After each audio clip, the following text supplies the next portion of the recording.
ជំរាបសួរបងប្អូននិងអ្នកទស្សនាទាំងអស់បាទសូមស្វាគមន៍មកកាន់ផ្ទះបាយសម័យថ្មីបាទ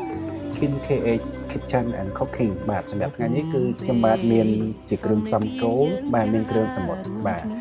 មានគ្រឿងសមុទ្រមកកញ្ច្រែងមានបកាមានមឹកណាហើយចំពោះផ្នែកបន្លែបាទ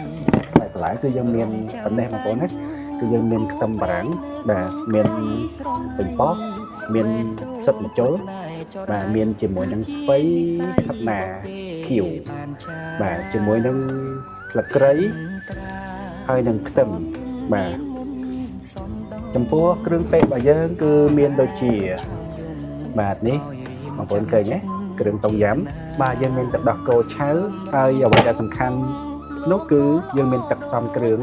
បាទមានរសជាតិដើមហើយនឹងរសជាតិហឹរបាទថាទឹកផ្សំគ្រឿងបែបអ្នកអាជីពបាទសូមបញ្ជាក់ផងដែរថាសម្រាប់វីដេអូចែកម្លែកពីវិធីធ្វើម្ហូបនេះគឺឧបត្ថម្ភផ្ដាច់មុខដោយ Yummy KH Food បាទដែលមានជាទឹកសក់បាទទឹកផ្សំគ្រឿងទឹកជ្រលក់បាទសម្រាប់អ្នកដែលគាត់ចំអិនម្ហូបបាទថាមិនចេះក៏អាចធ្វើបានណាខ្ញុំបាទនឹងផ្សំគ្រឿងផ្សំគោទាំងនេះឲ្យចេញជាមុខម្ហូបពីរមុខបាទទី1គឺឆាបន្លែគ្រប់មុខជាមួយនឹងគ្រឿងសមុទ្រទី2គឺต้มយำគ្រឿងសមុទ្រតោះមកធ្វើទាំងអស់គ្នាចំពោះផ្នែកបន្លែគឺយើងយកស្ពៃបូកគោយកមកហាន់វាកាត់ពី2ជា3អញ្ចឹងណាចំពោះផ្សិតម្ជុលគឺយើងកាត់គល់ចេញមកកាត់គល់ចេញមកស្អាតបាទបន្ទាប់មកខ្ទឹមបារាំងបាទយើងធ្វើការចិតបកសម្បកវាស្អាតមកខ្ទឹមបារាំងយើងអាចធ្វើការពុះវាជា2អញ្ចឹងណាអូខេប៉េងប៉ោះយើងធ្វើការកាត់ក្បាលចេញបាទក្បាលវាចេញអញ្ចឹងមកហើយយើងធ្វើការហាន់វាដូចគ្នាណាហាន់វាស្ដើងមកល្មមបាទនេះប៉េងប៉ោះបើល្អយើងអាចច្របាច់យកគ្រាប់វាចេញណាបាទក្រត់អញ្ចឹងយើងធ្វើការចិតសម្បកឲ្យស្អាតមក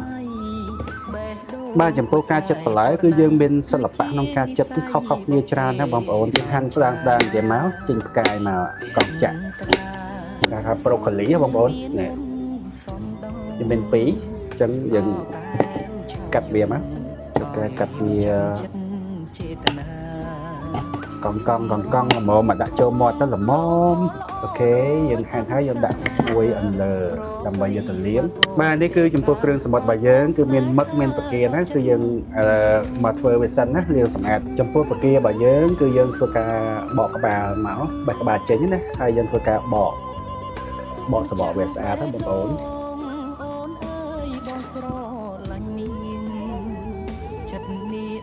នេះមឹកកំប៉ុងណាបងប្អូនអញ្ចឹងយើងធ្វើការកាត់ក្បាលវាចេញឬក៏បកអាស្នូកវានេះរឹងបាទអញ្ចឹងយើងកាត់ក្បាលវាចេញមកហើយយើងធ្វើការហាន់វាជាកង់បាទចឹងណាយើងហាន់រួចយើងធ្វើការដាក់វាមកអន្លើមកបាទជំហានបន្ទាប់ដើម្បីកុំឲ្យខាតពេលយើងធ្វើការដំគល់សក្តិដើម្បីទុកធ្វើសម្លต้มយำអញ្ចឹងយើងធ្វើការដំបាទយើងដំរួចយើងហាន់វាជាកង់មកឥឡូវនេះយើងចាប់ផ្ដើមធ្វើមុខម្ហូបต้มยำគ្រឿងសមុទ្រទាំងអស់គ្នាណាមុនដំបូងគឺយើងដាំទឹកសិនបន្ទាប់ពីទឹករបស់យើងពុះរួចយើងធ្វើការបង់គល់សក្តិរបស់យើងចូលមកអញ្ចឹងបន្ទាប់មកទៀតគឺយើងធ្វើការបង់ជាមួយនឹងគ្រឿងต้มยำ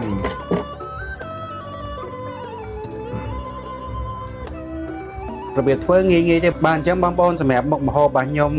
ต้มยำគ្រឿងសមុទ្រនេះគឺខ្ញុំអត់ប្រើស្ករប៊ីចេងទេដោយសារខ្ញុំមានជំនួយការពិសេសរបស់ខ្ញុំបាទគឺទឹកផ្សំគ្រឿងពិសេសដែលជាម្ចាស់ sponsor គ្រប់វីដេអូរបស់ខ្ញុំបាទ Yummy KH Food ណាមានជាប្រភេទរសជាតិហឹរនិងរសជាតិដើមហើយក្រៅពីហ្នឹងក៏មានជាមួយនឹងទឹកប្រហុកផងដែរណាមានទឹកប្រហុកហើយនិងទឹកជ្រលក់គ្រប់ប្រភេទបងប្អូនអាចធ្វើការកំងបានណាជាមួយនឹង Yummy KH Food បាទអញ្ចឹងយើងចាប់ផ្ដើមធ្វើការសម្រាប់ខ្ញុំគឺខ្ញុំថ្ងៃនេះដោយសារต้มยำនៃរសជាតិហឹរមួយនេះអញ្ចឹងខ្ញុំធ្វើការដាក់ចូលទឹកផ្សំគ្រឿងនេះខ្ញុំប្រើ3វែកណា3វែកសម្លនេះបាទ ចឹងអត់ចាំបាច់ប្រវាប្រើស្ករប៊ីចេងអំបិលទឹកត្រីអីទេគឺមានតែម្ដងនេះគឺស្រេចតែម្ដងណាគឺគ្រឿងស្ទេសគោលរបស់យើងគឺយើងប្រើទឹកផ្សំគ្រឿងនេះមួយមុខហើយជាមួយនឹងដុំគ្រឿងតុងយ៉ាំ2ដុំតែប៉ុណ្្នឹងទេបន្តមកទៀតយើងធ្វើការដាក់គ្រឿងសមុទ្ររបស់យើងចូលបាទដោយសារខ្ញុំធ្វើឆាមួយមុខទៀតចឹងខ្ញុំដាក់ពាក់កណ្ដាលណាបងប្អូនបាទយើងធ្វើការដួសចូលមកដាក់ចូលពាក់កណ្ដាល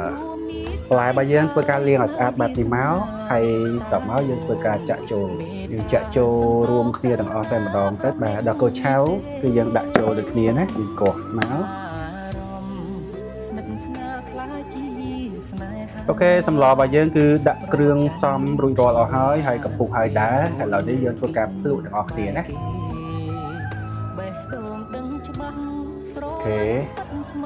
អូខេតោះឥឡូវយើងធ្វើការភ្លក្សទាំងអស់គ្នាណា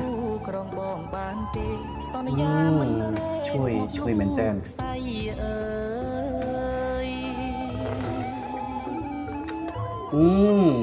good the best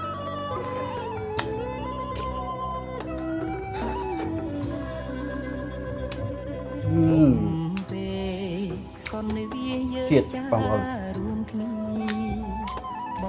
អូខេអញ្ចឹងសម្លតុងយ៉ាំគ្រឿងសមុទ្ររបស់យើងគឺរួចរាល់ហើយអញ្ចឹងចាំជួបជាមួយនឹងខ្ញុំបាទនៅវីដេអូបន្តញ៉ាំទាំងអស់គ្នា